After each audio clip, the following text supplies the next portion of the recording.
friends, welcome to Rusty Fence Farm. My name is Amanda, and today I'm going to attempt to answer some questions about potatoes. Kinds of potatoes, harvesting time, curing potatoes, and storing potatoes. So I hope you enjoy this video. Let's get started. A couple of weeks ago, I posted a video on our channel of our potato harvest.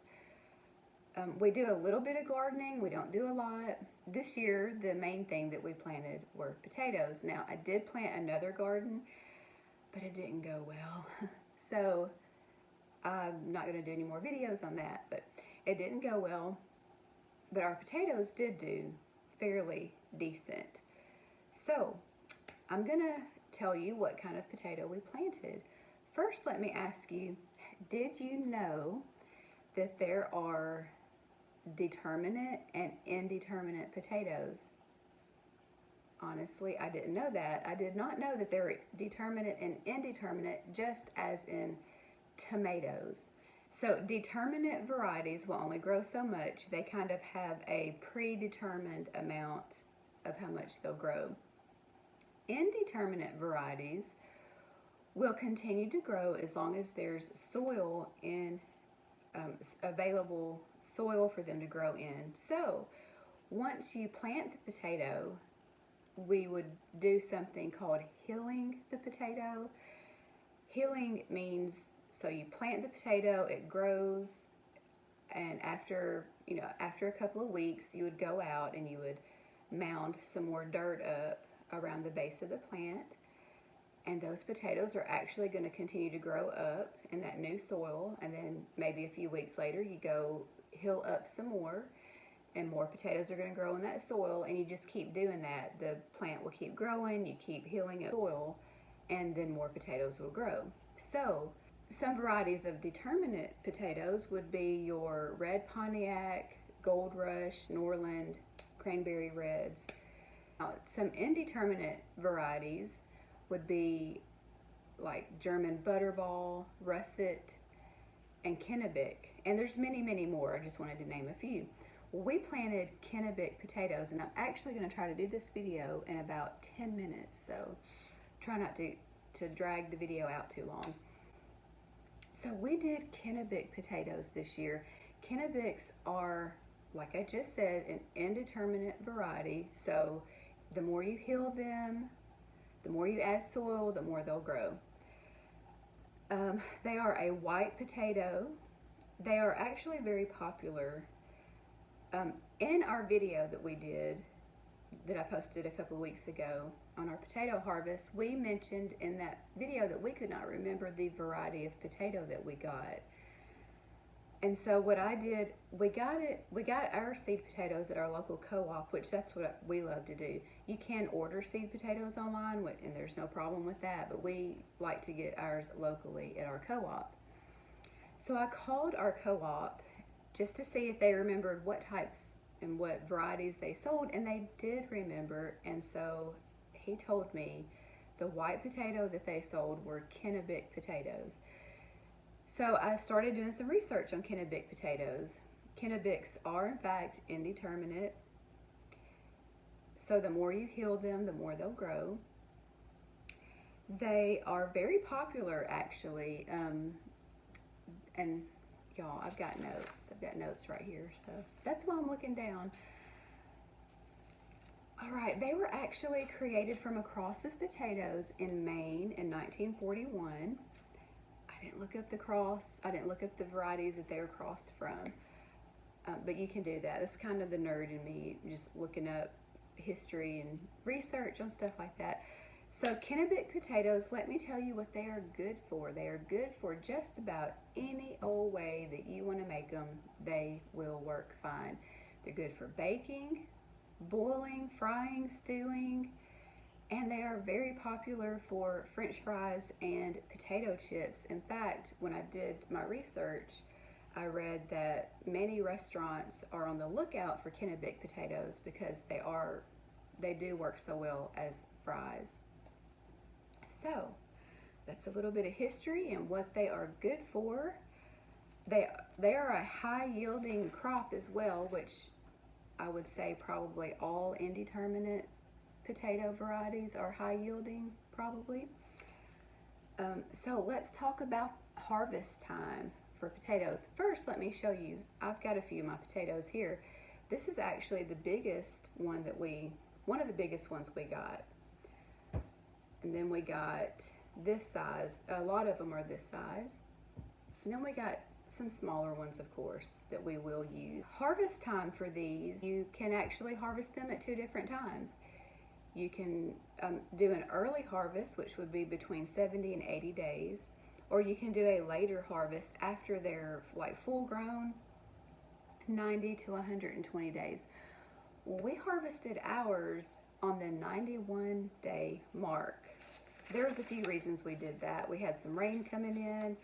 Last year we had a lot of potatoes rot. We didn't want to take the chance this year on the potatoes rotting, although we did plant them in another space. Still, we didn't want to take that chance. All that work for rotten potatoes is not a good feeling. So anyway, we didn't want to let our potatoes, we didn't want to leave them in the ground too long. Plus we had rain coming in our forecast. We didn't know how long that would be, and then it might be too wet for us to get our tractor out there. So many different reasons. We did ours at 91 days, and we were pretty happy with the 90 pounds that we got.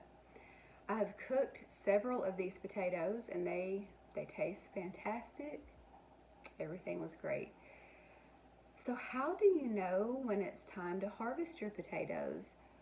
So you're going to know it's time to harvest your potatoes when the foliage, that's the top of the plant, or the top that has grown out, the greenery, when it has turned yellow and died back.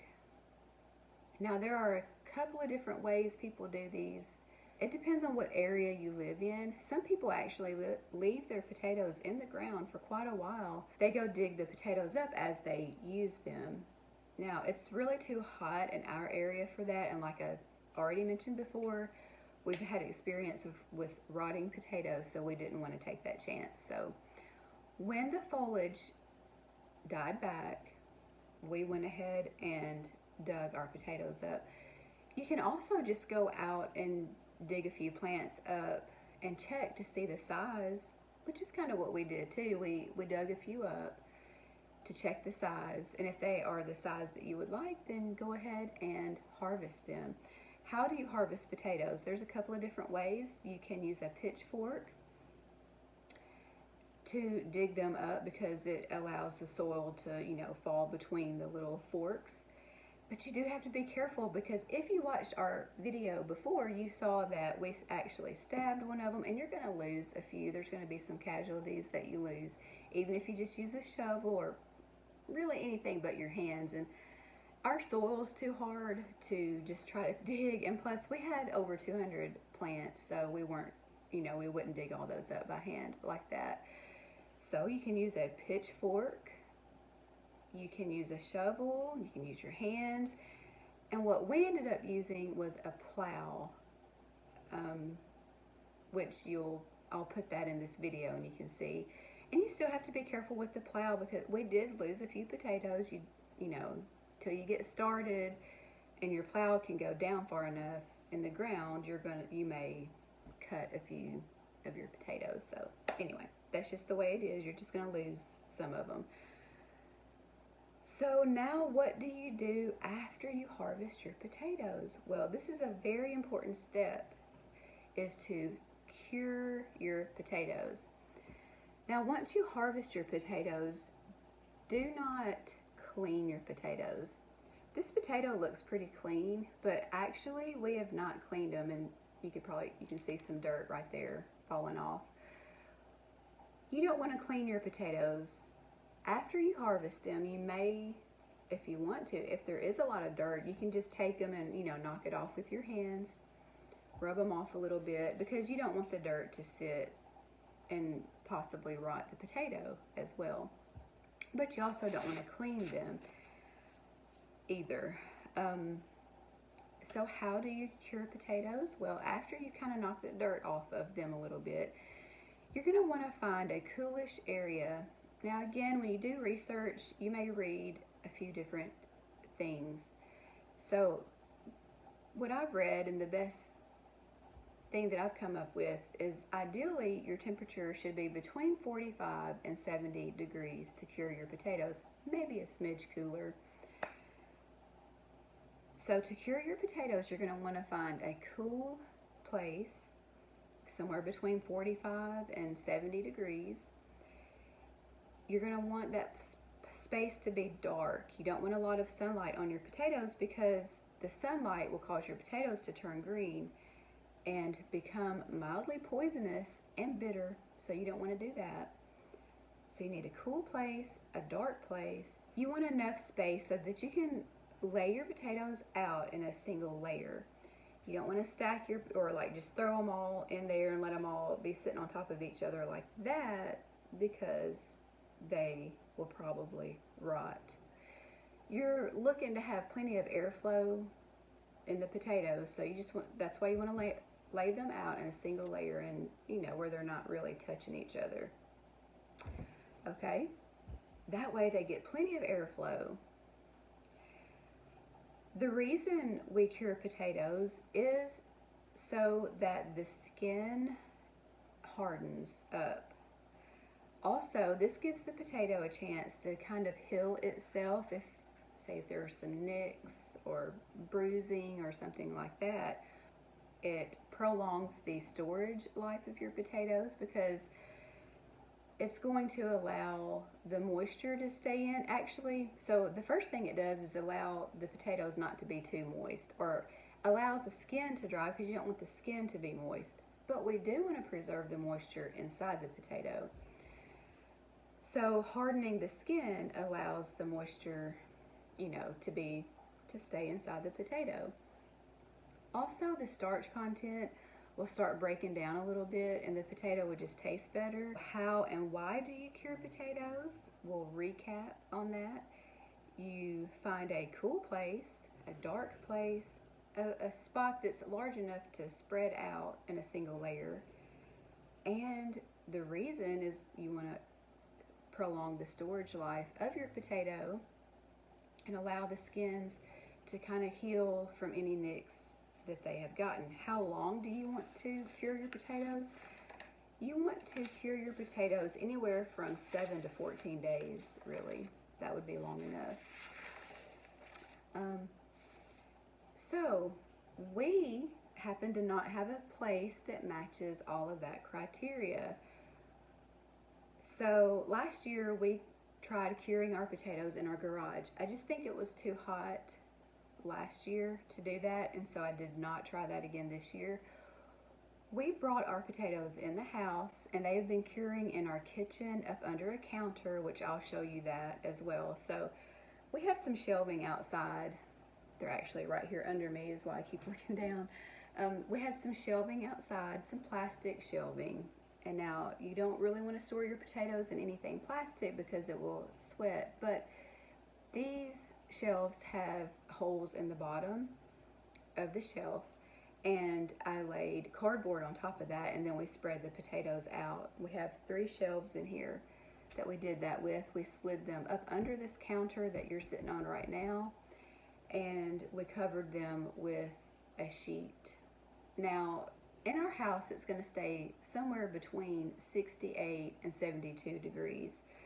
So I just felt that this was a better option than trying to put them outside in the garage. So if you don't have a place, even though we live on a small farm, we don't have a barn we can put them under. We just don't have those things. So, you make do with what you have, and you find a way.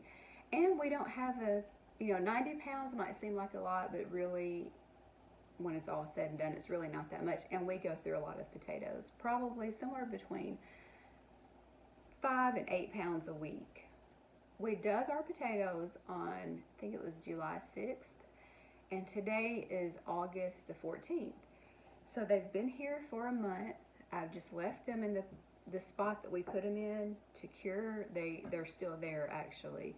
They may be able to stay here because we do go through them so quickly. So, however, if I do decide to store them away, like if I see that we're not going through them fast enough, I will get a cardboard box, poke holes in the sides, put my potatoes in there, and just put them away in our pantry.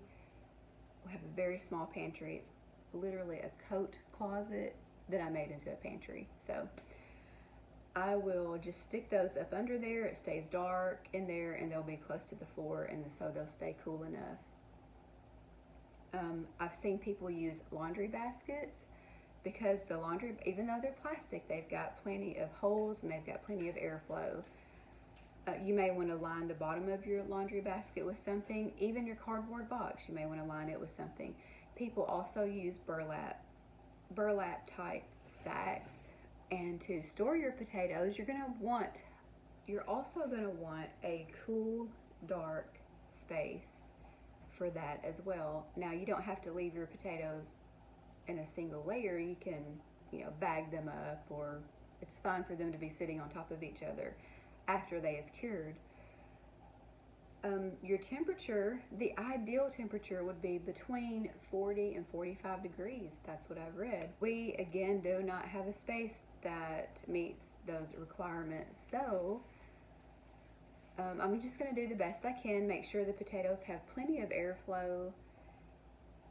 And I think as long as they're in a cool enough spot and dark enough, and they have plenty of airflow, I really think that our potatoes are going to be fine. If I had hundreds of pounds of potatoes, I would definitely make sure that I did something else. We're talking about making like a few small root cellar type things in our yard. We might be able to do that, may not, we don't know yet. And that way we'd be able to store more potatoes. One tip on storing potatoes also is you don't want to store them near onions. Onions let off a gas that will cause your potatoes to sprout and, not to be as good for as long.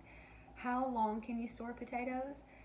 You could store potatoes for 6 months or more. Now I know sweet potatoes are a little bit different, but we had some sweet potatoes that were good for months and months and months, really. These potatoes, we've never had to store potatoes that long because we always eat them. So, but I've read that they will last a good long while. Like I said, 6 months or more if you have the right conditions to store them in. So overall, Kennebec potatoes are a good all-purpose potato that can be used for a variety of dishes. They are good for storing, and they're just a great potato, I think. I did not get this video done in 10 minutes. It's more like 20 minutes now. Who knew you could talk so long about potatoes? A little interesting information on the history of potatoes.